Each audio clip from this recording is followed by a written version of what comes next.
went to Washington, and also those other issues are also not in this framework that we're dealing with. So we prefer to deal with what is in front of us at these negotiations, so that we separate facts and other things that we hear in the streets. So that is what we are currently dealing with, and that's why we remain open to engage with the U.S. on the basis of this framework. And we will keep our eyes on the ball and focus on this discussion.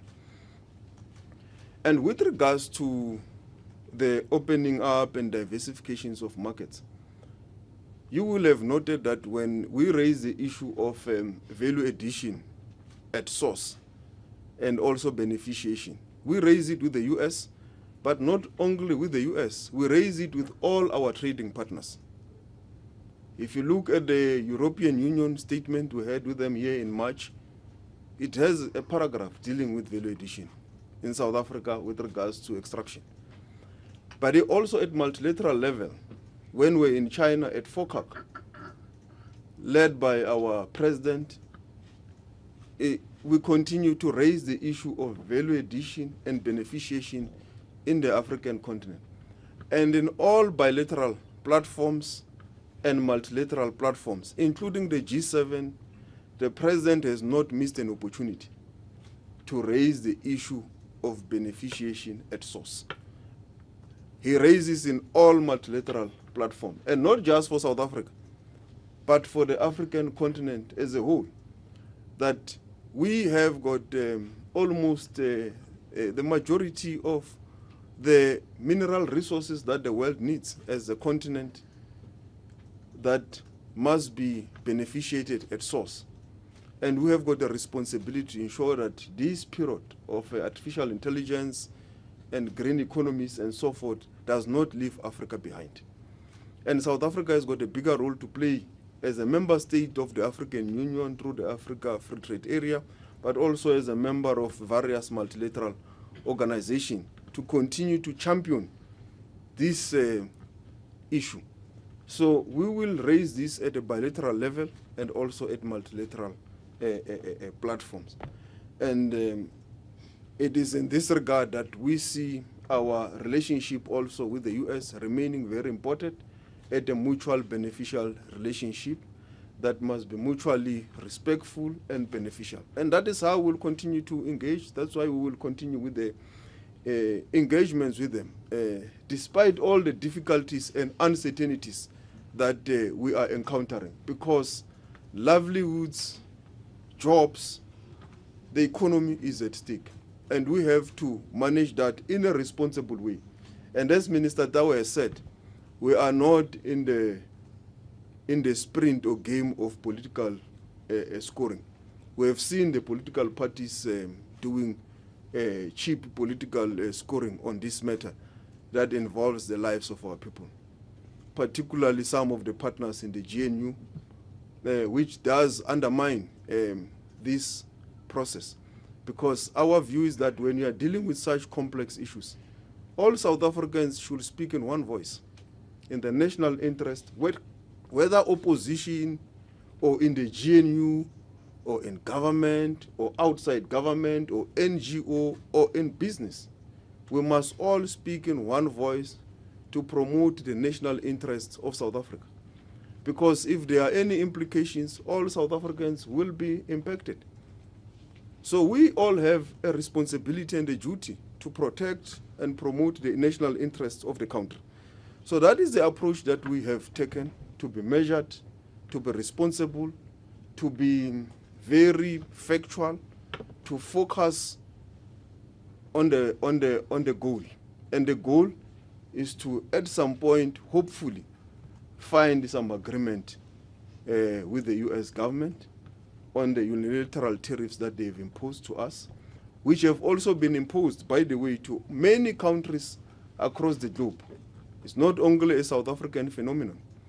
So you can't just blame South Africa. It's a global phenomenon. It has been done even to their friends and foes. So the issue is whether with us we can find each other.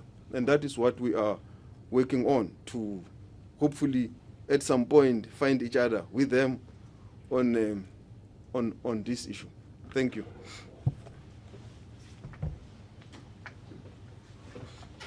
Thank you very much, Ministers.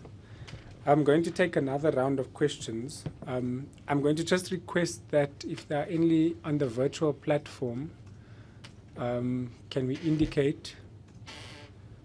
Sorry, I can't see behind the light. So if colleagues can just indicate. We've got some? Okay.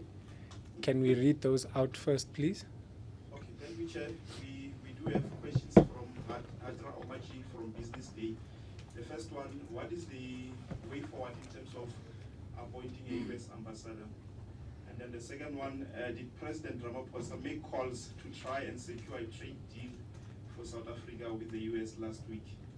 And then the other one to Minister Lamola in particular, since Lady R, which granted was an economic sabotage to South Africa's stance on Israel, little has been done to fix SA and US relations, and is South Africa now paying the economic price?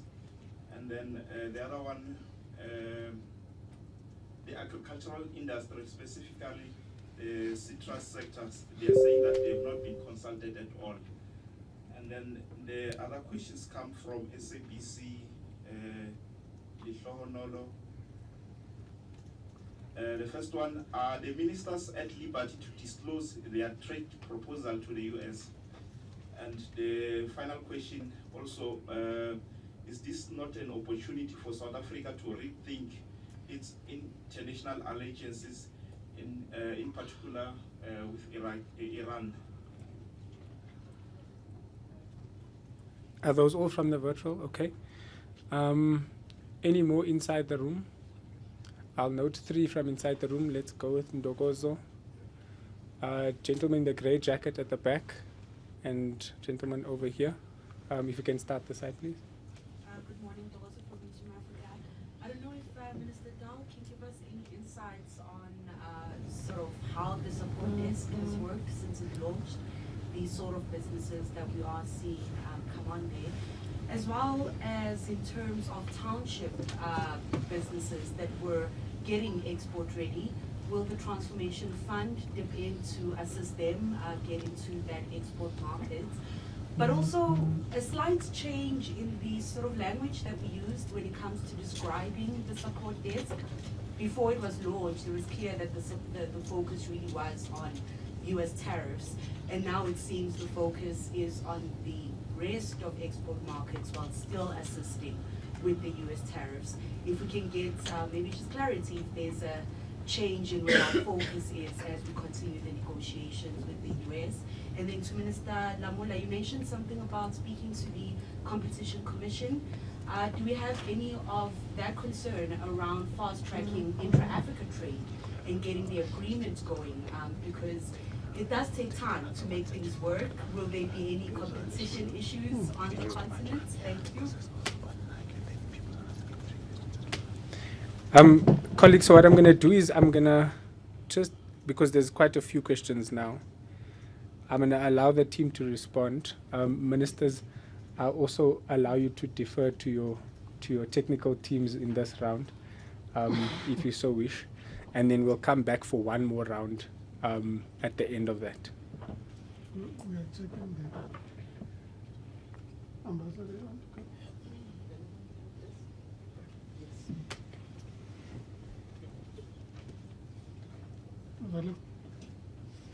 Okay, Mr. Willem van der Spey, our Acting Deputy Director General for Exports at the DTIC.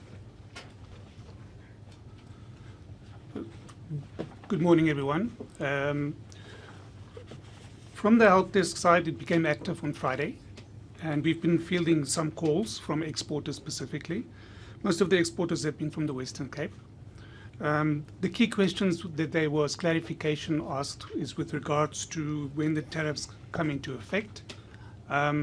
Also, there was also interest in terms of some of the products which are not covered within those tariffs which will be coming into effect. There were also questions around the the shipment, which are on water, and the implications of those ones. So we've been giving clarifications around that. There's also a lot of interest shown in terms of the support measures, financial support measures, which I think was touched on today, to give further information around that. And then also, we are also continuing to give updated information in terms of the negotiations. They were interested in what is happening with the negotiations. I think we've touched upon that as well. I think also important point to raise is to say, while the desk is giving information, the primary focus of the desk is really to assist companies to enter new markets and diversify those markets. And we want to work with them systematically over the short to medium term to offer them new markets, but also as general for the country to diversify its markets as well. So the issue is to create resiliency in our international trade environment. And through this support desk, we will have practical areas of cooperation. We'll link them up with embassies. We'll link them up with potential buyers. We will also deal with the issues and take the journey with them in terms of some of the barriers, sanitary and phytosanitary issues. We'll also work with other parties around it. So it is a systematic process for us to really support them to look at different markets. Some companies, for example, have opportunities in other markets which they can advance. Others are looking at new markets. We're also assisting with them and engaging with them on those markets. And we're also looking at some of the key sectors, for example, which are affected by the tariffs specifically, that we're working with those companies as well. Thank you. Thanks, Minister. Yeah. Let me just deal with the ambassador thing. Yeah, thank you very much. The question from Harja with regards to how far we are on the appointment of an ambassador. Let me preface it by saying that we had an ambassador in the U.S. and that ambassador was expelled. So President Ramaphosa has always prioritized the U.S. In terms of an ambassadorial responsibility.